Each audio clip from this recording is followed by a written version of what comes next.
Oi para você que está chegando no canal agora, aproveite para se inscrever e acompanhar essa análise, que vai falar sobre um filme muito interessante de 1939, Carícia Fatal. Se tem algum filme que destoa daquela lista magnífica do ano de 1939, certamente é esse que a gente vai analisar agora. Carícia Fatal é um ponto fora da curva dentro daquelas produções que a gente está analisando aqui e que foram produzidas dentro dos sistemas de estúdio de Hollywood. E o interessante é notar que o próprio cartaz do filme já assume isso, dizendo que, abre aspas, o filme que, segundo Hollywood, nunca poderia ser feito, fecha aspas. Certamente uma afirmação ousada, mas eu vou apontar a partir de agora 5 motivos que fazem desse um filme um pouquinho diferente daquele conjunto de obras que a gente está analisando e vai continuar analisando nos próximos dias. E o primeiro desses aspectos que vale a pena ser destacado é a própria temática abordada pela história.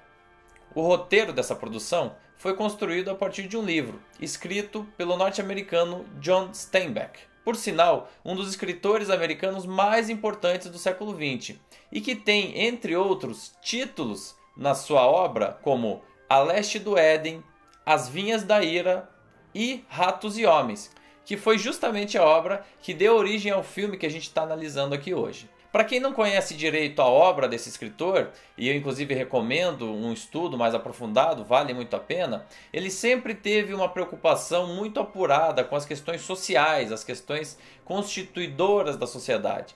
E isso inclusive foi um motivo que fez ele vencer o Prêmio Nobel de Literatura no ano de 1962. No caso da obra Ratos e Homens, ele escolheu o contexto da Grande Depressão norte-americana de 1929 para explorar uma série de relações sociais a quais estavam sujeitos os indivíduos daquela sociedade. E isso nos leva ao segundo aspecto que faz desse um filme diferenciado, que é justamente a construção dramática da história. Desde os primeiros minutos de projeção, o espectador é apresentado à dupla de personagens protagonistas. São eles George, interpretado pelo ator Burgess Meredith, e Lenny, interpretado por Lon Chaney Jr. Os dois são trabalhadores braçais que viajam pelo interior dos Estados Unidos em busca de trabalho. O desejo da dupla é juntar dinheiro suficiente para comprar um rancho próprio e conquistar a independência, não depender mais do trabalho braçal para conseguir se sustentar. George possui extrema força física, é grandalhão, é robusto, mas, no entanto, possui uma deficiência mental que o deixa dependente do companheiro Lenny. Esse, por sua vez, atua quase que como um guardião do companheiro, evitando que a dupla entre em apuros em função da força desmesurada do colega. You do bad things. You get in trouble all the time and I have to get you out. Like what you done up in Weed. Para se ter uma ideia, o personagem do George adora coelhos. No entanto, ele não consegue segurá-los de uma forma suave, e toda vez que ele vai acariciar o pelo de um desses animais, acaba matando-os estrangulados, sofrendo na sequência muito com isso. Just wanted to pet it like it was a bird or a rabbit. Then what'd you hold on for when she started yelling her head off? Why didn't you let go? Oh, I wasn't gonna hurt her. Então é a relação entre esses dois sujeitos que é colocada logo no início do filme. Agora, a coisa se aprofunda a partir do momento que eles chegam em uma nova fazenda, distante da anterior na qual eles estavam trabalhando, e finalmente conseguem um emprego. Nessa fazenda, nós somos apresentados a uma série de novos personagens, que vão constituir um microcosmo muito interessante e muito diversificado. He ain't much of a talker, is he? No, he's a good worker, though. He's strong as a bull. I'm strong as a bull. Então a gente tem desde o dono da fazenda, que é representado naquela estrutura patriarcal já velha conhecida, quanto alguns personagens que comumente não eram vistos nas telas do cinema nessa época. Você tem, por exemplo, personagens com papéis relevantes dentro da narrativa que são inválidos por terem perdido a mão em função do trabalho, outro personagem negro, uma personagem feminina muito forte que é interpretada pela atriz Betty Field. E todos esses tipos apresentados vão ter que conviver dentro daquele espaço delimitado da fazenda através de constantes atritos e questionamentos morais. Então você tem questões muito ousadas do ponto de vista temático dentro da estrutura narrativa desse filme. Positively kills fleas, lice and other scourges. Now what kind of bed you give us? Como, por exemplo, o tratamento dado às minorias, aos idosos, aos inválidos, a questão racial, a exploração trabalhista, a estrutura patriarcal na qual estava constituída a sociedade norte-americana, o preconceito em relação às eventuais limitações de um ou de outro personagem. Enfim, ao longo da projeção é construída uma teia de relações muito intrincada e que a todo momento questiona a posição de cada um daqueles representantes dentro daquele contexto. E que, claro, a gente pode expandir por uma questão mais ampla, que está falando em relação à própria sociedade norte-americana daquele momento. Eu não vou aqui me aprofundar especificamente em relação a um ou outro personagem em função do tempo, mas eu vou destacar aqui 2 momentos do filme que eu acho espetaculares para demonstrar que o questionamento era feito em diversos níveis. O primeiro deles se dá no diálogo que é estabelecido entre o nosso protagonista, o George, e o funcionário negro da fazenda, o Crooks. No conflito social que está implícito naquela cena, o personagem negro é o que representa justamente a solidez mental, em contraste com o corpanzil emocionalmente frágil do George, que é o homem branco. You got no right to come in my room. I ain't wanted in the bunkhouse and you ain't wanted in my room. Well, why ain't you wanted? 'Cause I'm black. They play cards in there, but I can't play 'cause I'm black.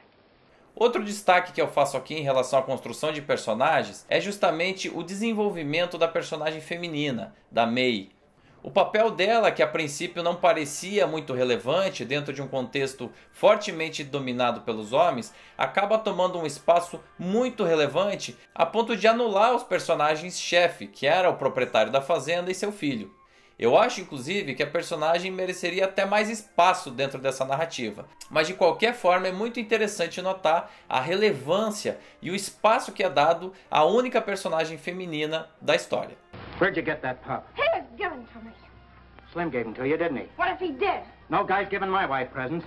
O terceiro ponto a ser destacado é a linguagem cinematográfica utilizada para contar essa história, que se aproxima bastante do que a gente vê atualmente no cinema.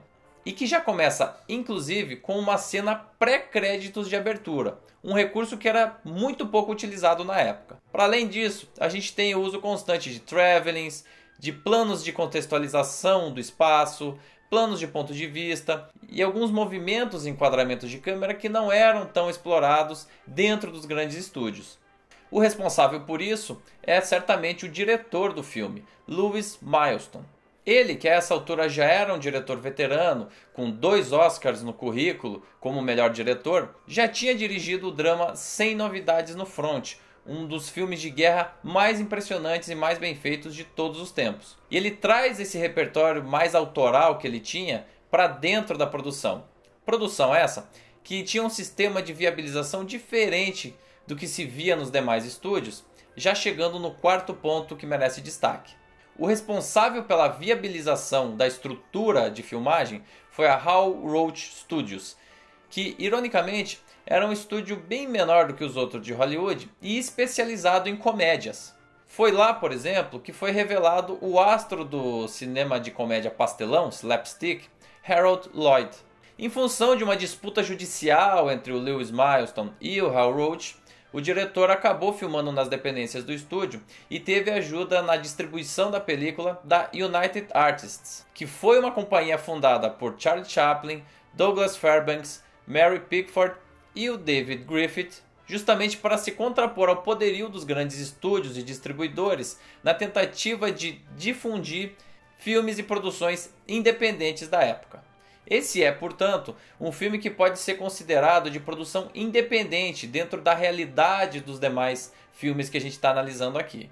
Ainda que ele estivesse sendo produzido dentro das dependências de um estúdio, ele não estava sujeito às fórmulas e processos de produção industrial que os outros estúdios implementavam com suas produções. Se isso, por um lado, dava mais liberdade à equipe criativa e ao diretor, por outro, o número de cópias disponíveis depois que o filme saiu de cartaz ficou muito reduzida. Infelizmente, esse filme sumiu até mesmo do mercado norte-americano durante várias décadas e voltou à tona somente no final da década passada, num lançamento em DVD com cópias de uma qualidade muito regular. Isso até porque os estúdios Hal Roach decretaram falência décadas mais tarde e todo o seu acervo ficou num limbo aí durante um bom tempo. Felizmente, no entanto, essa verdadeira obra-prima do diretor Lewis Milestone está disponível para a gente conseguir assistir hoje em dia. E olha, eu recomendo fortemente que você dê uma olhada muito atenta a essa história. Houveram outras refilmagens ao longo dos tempos, algumas em versões para TV e até mesmo um filme de 1992, mas nenhuma se compara ao impacto dessa obra de 1939. E eu desafio você, inclusive, a permanecer imóvel ao desfecho dessa história. A sequência final certamente vai te deixar abalado durante algumas horas depois do final da sessão. E eu não vou contar aqui para não estragar a surpresa. Mas certamente eu vou corroborar os 100% de críticas positivas que esse filme tem na plataforma do Rotten Tomatoes. Olha, certamente esse é aquele tipo de produção que é uma joiazinha escondida da qual não se fala muito e até certo ponto não se conhece muito, mas que vale muito a pena ser assistido. E desse ponto fora da curva no ano de 1939, a gente vai para um outro ponto totalmente dentro da curva. O nosso próximo vídeo vai ser sobre o eterno clássico infantil O Mágico de Oz. Uma superprodução da MGM, filmada em Technicolor e que arrecadou milhões de dólares em bilheteria. Eu espero você no nosso próximo vídeo. Enquanto isso, passe lá no site, nas outras redes sociais e, é claro, se inscreva aqui no canal. Um forte abraço e até o próximo vídeo.